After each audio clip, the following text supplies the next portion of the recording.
John continued with his frauding business, making a lot of money from unsuspecting victims. However, one day, he crossed paths with a rich man who took an oath to find him. The man started tracking John's line and everything, and soon, a group of men from the EFCC came to their house, asking for him. John's mother was surprised to see these able men asking for her son, and she thought they were John's friends. She called out to John, telling him that he had some visitors.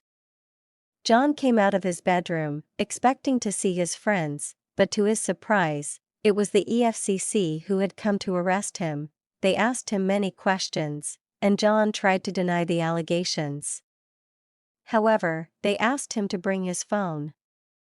And when they went through it, they found evidence of his frauding activities. The EFCC agents arrested John, and his mother was shocked. She started questioning them, asking who they were and why they were arresting her son. The EFCC agents introduced themselves and explained that they had arrested John for frauding people online. John's mother was stunned, and she turned to John, asking him if it was true. John told her that it was because she never cared to know what he was doing, and all she cared about was how he brought money and placed it on the table. John's mother was shocked and held her mouth, realizing that she had been blind to her son's activities. The EFCC agents took John away, leaving his mother and sister, Rita, crying and shocked. They had never known that John was into fraud, and they couldn't believe that their son and brother was capable of such a thing. John's mother was filled with regret, wondering how she had missed the signs and how she could have prevented this from happening. John's mother walked into the police station the next day, her heart heavy with worry. She had to know what was going to happen to her son. As she arrived, she was taken to a room where John was brought out for her to see. But before she could even say a word, he was taken back to his cell. She cried out to the policeman, asking what she could do to get her son released. They told her to meet the DPO, and she quickly made her way to his office. The DPO looked at her with a stern expression. "We need $5,000 to release your son," he said. John's mother was shocked. "Where am I supposed to get that kind of money?" she asked, tears streaming down her face. The DPO's expression didn't change. "If you're a good mother, you should know when your child is misbehaving. We don't care how you get the money. If you can't get it, then we'll have to take further action." John's mother was horrified. "Please don't kill my son," she begged. "I'll do everything to pay the money." She left the station, her heart heavy with worry.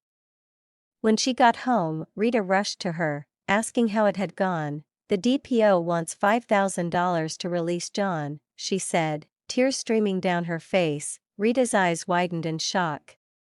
"Where are we going to get that kind of money?" John's mother broke down in tears. "I had no idea he was into that," she sobbed. "I never knew." Rita tried to comfort her, but her expression was grim. "Crying won't solve the problem, Mother.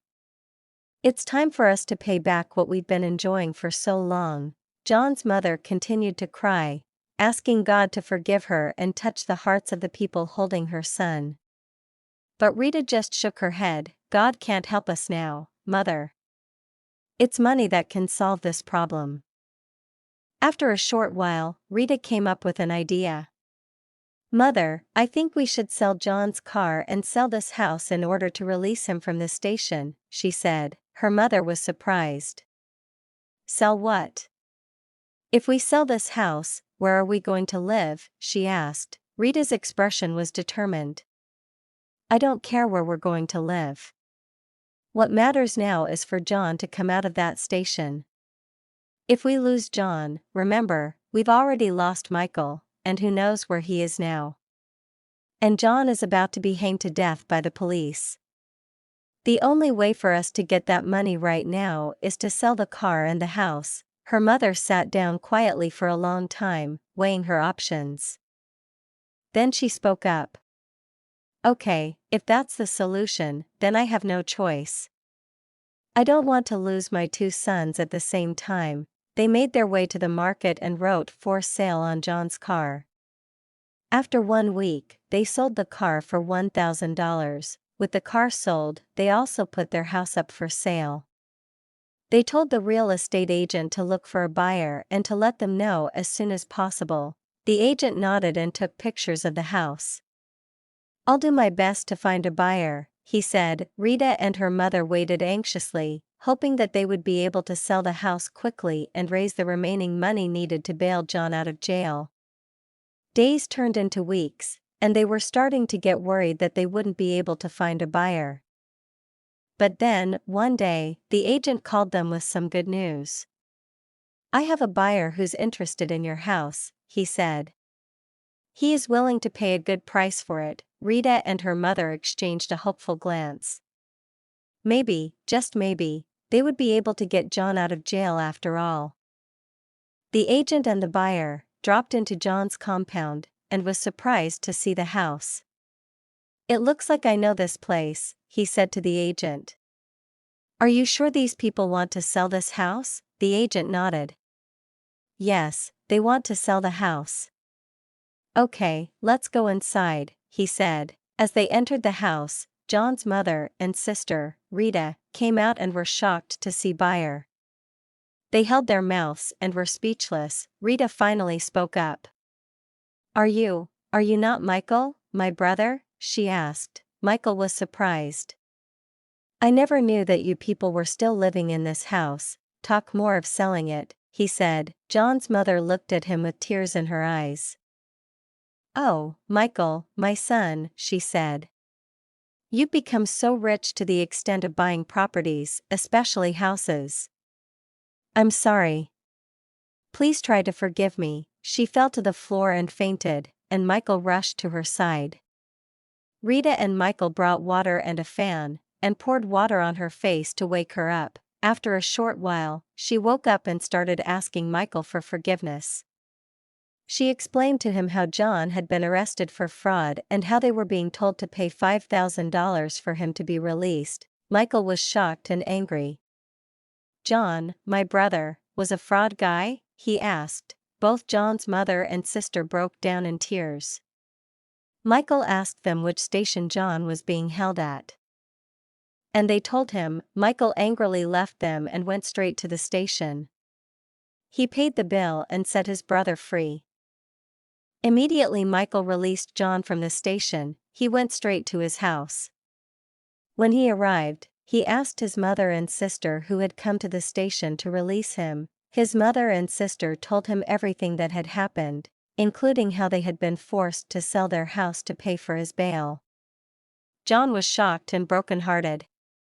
He broke down in tears and said, "Oh, my only blood brother, I'm sorry I betrayed you." After some days, Michael's mother, John, and sister decided to go to the agent who had brought Michael to their house to buy their house. The agent led them to Michael's house, and when they arrived, they all fell to their knees and asked Michael for forgiveness. Michael looked at them with tears in his eyes and said, "I hold nothing against you people. No matter what, you people are still my family, especially you, my mother. You did everything to train me in the university, although I know I wasn't able to get a job at the right time. I know it was out of patience that you threw me out of your house. So, I hold nothing against you people." His mother and sister were surprised by the way Michael forgave them so easily. They stood up and hugged him, tears of joy streaming down their faces. From that day on, the two families lived happily once again. They all lived together, grateful for the forgiveness and love that had brought them back together. As they sat down to eat dinner together, Michael's mother looked at him with tears in her eyes and said, "Thank you, my son, for forgiving us. We don't deserve your love and kindness." Michael smiled and said, "You people are my family, and I love you no matter what. Let's just forget the past and move forward together." And so, they did. They lived happily ever after, grateful for the love and forgiveness that had brought them back together.